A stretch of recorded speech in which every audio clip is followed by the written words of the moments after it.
কাশতে কাশতে দম বেরিয়ে যাচ্ছে, একেবারে কোনোভাবেই কাশ বন্ধ হচ্ছে না, কাশির জন্য ঘুমাতেও পারছেন না। এই সমস্যা শীতকাল আসলে আমাদের প্রায় সবারই হয়ে থাকে। সর্দি কাশি জ্বর, সেই সাথে প্রচন্ড রকমের গলা বসে যায়। প্রতিদিন যদি এরকম একটা করে আমলা ক্যান্ডি খেতে পারেন তাহলে সর্দি কাশি একেবারে উধাও হয়ে যাবে, সেই সাথে গলাটাও থাকবে একেবারে ভীষণ পরিষ্কার। তো আজকে আপনাদের দেখাবো সর্দি কাশির জম আমলা ক্যান্ডি কিভাবে বানাবেন। আমলা ক্যান্ডি বানাতে প্রথমে লাগবে আমলকি। আমরা এখানে 1 কাপ পরিমাণ আমলকি নিয়েছি। বাজারে খুব সস্তায় মাত্র 20 টাকা দিয়েই এই পরিমাণ আমলকি কিনতে পারবেন। এবারে আমলকিগুলোকে পানি দিয়ে ধুয়ে ভালো মতো পরিষ্কার করে নিতে হবে। আর এগুলোকে ধোয়া হলে একটি বাটির মধ্যে উঠিয়ে রাখতে হবে। এবারে এই আমলকিগুলোকে সিদ্ধ করে নিতে হবে। এর জন্য রাইস কুকারে গরম পানি করে এর মধ্যে আমলকিগুলোকে ঢেলে দিতে হবে। আর এই রাইস কুকারের উপরে ছিদ্রওয়ালা বাটিটাকে বসিয়ে দিতে হবে। এখানে এটা ঢাকনা দিয়ে ঢেকে কিছুক্ষণ অপেক্ষা করতে হবে। এভাবে 4 থেকে 5 মিনিট এটাকে সিদ্ধ করে নিলেই হয়ে যাবে। 5 মিনিট পরে ঢাকনা উঠিয়ে দেখাচ্ছি। এই যে দেখুন, আমলকিগুলো সিদ্ধ হয়ে গেছে। এবার এটাকে একটি বাটিতে নামিয়ে নিলাম।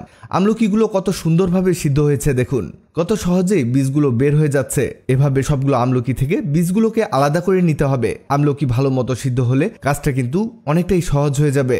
দেখুন, এভাবে একে একে সবগুলো আমলকি থেকে বীজ আলাদা করে নিয়েছি। এই পর্যায়ে চুলায় একটি প্যান বসিয়ে গরম করে নিয়েছি। এবার এতে 1 কাপ চিনি দিয়ে দিচ্ছি। 1 কাপ চিনির সাথে 1 কাপ পানি অ্যাড করলাম। আপনারা যতটুকু মিষ্টি খেতে পছন্দ করেন সেই অনুযায়ী চিনির পরিমাণটা দিয়ে দিবেন। এখন এতে সিদ্ধ করে রাখা আমলকিগুলোকে দিয়ে দিচ্ছি। আমলকি দিয়ে ভালোভাবে নেড়েচেড়ে চিনির সাথে মিশিয়ে নিতে হবে। এ পর্যায়ে অ্যাড করছি সামান্য লবণ। লবণটা অবশ্যই দিতে হবে, তা না হলে ক্যান্ডিটা খেতে কিন্তু ভালো লাগবে না। এই সময় আপনারা চাইলে বিট লবণও ব্যবহার করতে পারেন। লবণ দিয়ে আবারও কিছুটা নেড়েচেড়ে দিচ্ছি যেন লবণটা ভালো মতো সবগুলো আমলকির সাথে মিক্স হয়ে যায়।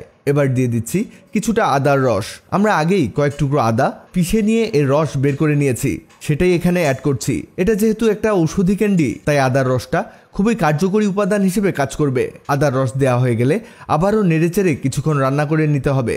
এটা হতে হতে বলে দেই, আগের ভিডিওতে কমেন্ট করেছেন ঢাকা থেকে মাহির, ইন্ডিয়া মালদা থেকে উপমা, সৌদি আরব থেকে মোহাম্মদ শাহিন রুবেল। আপনারা যারা কমেন্ট করেছেন আপনাদের ধন্যবাদ। কিছুক্ষণ রান্না করে নিলেই দেখুন চিনির রসটা কিন্তু অনেকটাই শুকিয়ে গেছে। এ পর্যায়ে দিয়ে দিচ্ছি সামান্য কিছুটা হলুদের গুঁড়ো। হলুদের গুঁড়ো দেওয়াতে এই আমলকি ক্যান্ডিগুলোতে খুবই সুন্দর একটা কালার চলে আসবে। আর তাছাড়া হলুদও কিন্তু বেশ উপকারী। এই তো আমলা ক্যান্ডি তৈরির সর্বশেষ উপাদানটাও দিয়ে দিলাম।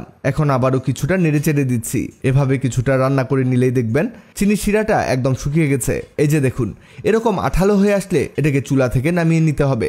ব্যাস তৈরি হয়ে গেল আমাদের আমলকি ক্যান্ডি। এই যে আমাদের আমলা ক্যান্ডি ফাইনাল লুক। এই আমলা ক্যান্ডি যে শুধু সর্দি কাশির ওষুধ হিসেবে কাজ করবে তা নয়, আমলকিতে কিন্তু অনেক ঔষধি গুণাগুণ আছে। আমলকিতে প্রচুর পরিমাণ ভিটামিন সি থাকে, যা শুধুমাত্র ঠান্ডা কাশির জন্যই নয় বরং দাঁতের সমস্যা বা মুখের রুচি বাড়াতেও সাহায্য করবে। প্রতিদিন রাতে একটা করে ক্যান্ডি খেয়েই দেখুন এর ম্যাজিক। এভাবে কয়েকদিন খেয়ে দেখুন, পরিবর্তনটা নিজেই বুঝতে পারবেন। আশা করি রেসিপিটা আপনার খুবই কাজে আসবে, তাই ভিডিওটিকে দ্রুত খুঁজে পেতে টাইমলাইনে শেয়ার দিয়ে রাখুন। ভিডিওটি ভালো লাগলে লাভ রিঅ্যাক্ট দিন। এমন সব তথ্যবহুল ভিডিও পেতে ন্যাচারাল বিউটি হ্যাক্সকে লাইক ও ফলো দিয়ে রাখুন।